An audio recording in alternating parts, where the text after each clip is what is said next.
Go. Hey, what's up, guys? This is Andre or Chokenator if you know me from my stream. And I have a special system going on now for my stream. Basically, if I get, a little bit of YouTube revenue, a little bit of Twitch subs, basically how I'm treating it is I'm buying myself time to work on some extra stuff on stream. And basically, the reason I'm doing this is because I really want to scale my business. I've pretty much been stuck in doing commissions for the past 4 years, and I haven't really thought. I mean, I've thought a lot about how to scale it, but I haven't really implemented it yet.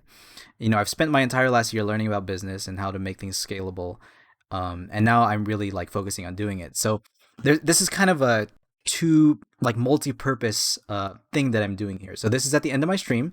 Got a couple subs today, so I bought myself some time, and I'm using that time to record an image of or record a video of myself drawing an emote.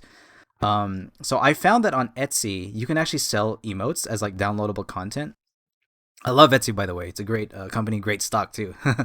um, but yeah, so what I'm doing is I'm drawing Uraraka Ochaco from My Hero Academia, very popular, beloved character. I'm not super familiar with the anime or manga myself, but I have seen a few episodes and I really like the character, a very cute character. Um, so I'm drawing her and I'm thinking, yeah, okay, so I feel like just a happy Uraraka Ochako emote from My Hero Academia, popular anime, would do well, and I could sell it on Etsy. And the funny thing I've noticed about Etsy is that I did search for emotes and I found some stores where people sell their emotes. A lot of copyright characters. I don't know if there's like rules against this or people just doing it willy nilly. I'm pretty much gonna test the waters here and see what happens.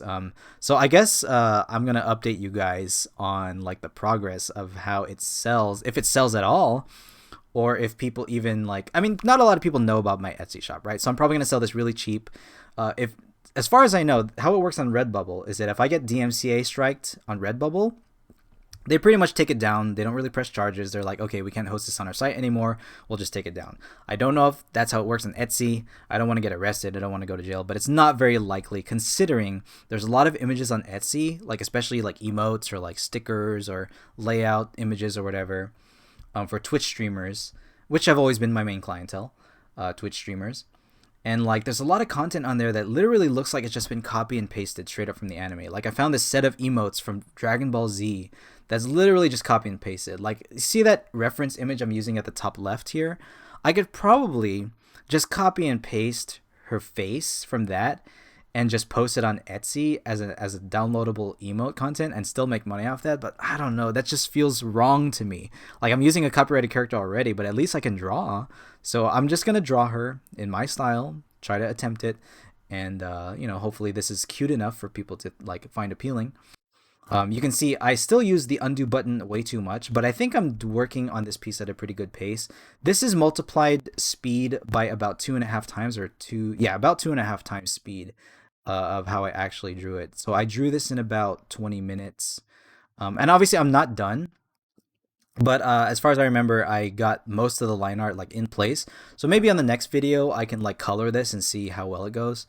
As you can see, guys, I'm working in Krita. I know a lot of my followers and subscribers on YouTube follow me because I've done a lot of content on Krita. So I pretty much do all my work on Krita. I haven't transitioned to Photoshop. I haven't transitioned to Clip Studio Paint. I mean, I have both of them. But I like Krita. I've been using it for so long. I'm comfortable with the hotkeys. I'm comfortable with the layout.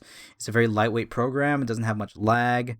It does have some bugs that happen, like when saving or when doing some animation playback. But every program, even Photoshop, will crash from time to time. Often with Photoshop, it was because my program was like getting overloaded or something. And plus, I have an old version of Photoshop CS 5.5, I think, before they went on the Creative Cloud, which I really don't like. I don't like their the new business model of the Creative Cloud where you have to do monthly subscription. I mean, that's part of the reason Adobe Photoshop is one of the most pirated programs, because it's a little pricey. So people want just something better than MS Paint. But Krita is free, open source. I really support them, and I really enjoy using them. So yeah.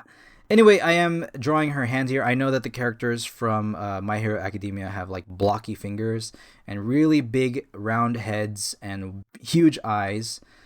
So I really hope I'm doing her justice here. I don't really know if this will end up being like looking good, but ultimately this is my style. I'm not trying to copy My Hero Academia style. Maybe imitate it a little bit, but ultimately this is what's coming out from my hands. So yeah. Anyway, yeah. Again, the reason I'm doing this is because I want to scale my art business, and I'm just experimenting here. I bought myself some time. One of the reasons I zoomed out really far like that is so I can see what it would look like as a Twitch emote. Twitch emotes are super small. They're only 28 by 28 pixels. So you want something that fills up the square enough so that it's readable. I've done quite a bit of emotes, so I know like how small stuff has to be, and it has to be really small.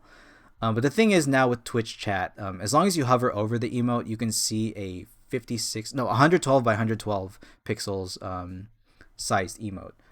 Uh, so then, as long as it's readable, you can pretty much tell what it is, and then you can hover over it and see exactly more accurately what it looks like. So what I'm doing here is I'm doing 512 by 512. I'm actually doing the wrong size, but as long as it's big and I can like size it down, it should look good. Um, yeah, I find that emotes look best that way when they're made a little bit bigger. Like a lot of times, if you just work with it, like at 112 by 112, I think is the size. It you can get it looking good at that size, but it's even better if you can draw it a little bigger and then scale it down. But that's also why I'm not trying to be super meticulous with my lines. I think it's my kind of tendency to be super meticulous with them because I'm used to drawing at higher resolutions. But I have to, as I'm drawing this, I have to constantly remind myself, hey, this is just for an emote. It's okay if the lines are not really very accurate.